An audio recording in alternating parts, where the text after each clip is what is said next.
right, today's a big foreign policy speech that you gave in Washington, D.C. Among some of the things you said is you said, I will not send our finest into battle unless necessary and only if we have a plan for victory. How do you define necessary?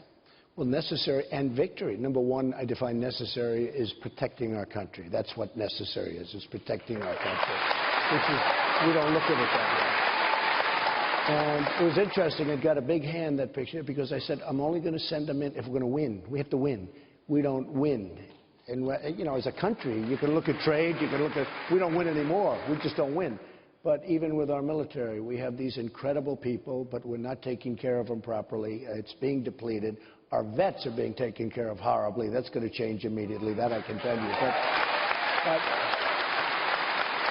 we don't fight. You know, when I was growing up, the United States always used to win. And it was a long time ago. We haven't been winning so much, but we certainly aren't winning now in any capacity. Is there a point now that we consider necessary? If you were in the Oval Office now and president, would you be deploying any troops any place? Well, I think what I'm, you know, to me, when I heard the other day, I heard President Obama say, the single greatest threat to our country is global warming. And I said, was he serious? Was he being serious? And the big threat we have is global warming, but it's of the nuclear variety. That's the biggest threat we have. That is the single biggest threat we have.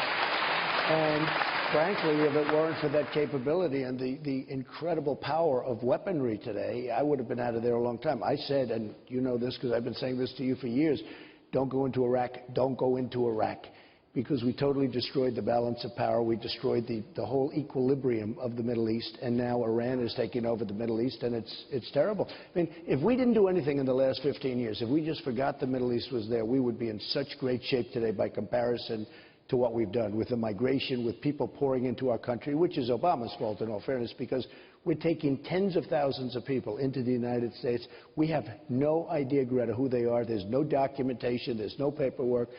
But victory, to me, is victory. We have to, if we go in to fight, we have to fight to win and get it over with fast.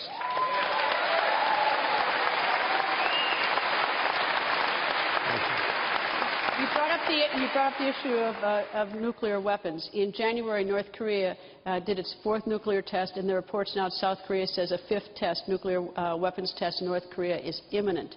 If you're President of the United States today, right now, would you be doing anything about the fact? And they've also just launched a missile from a submarine. They're having a field day with us, and it's a form of extortion. You want to know the truth. I mean, it really is. It's a form of extortion, and that's what I think they're doing it for.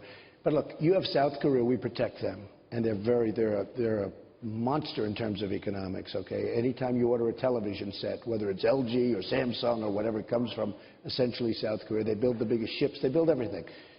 And we protect them, and they pay us very little. And we protect many other countries. Part of the speech was that.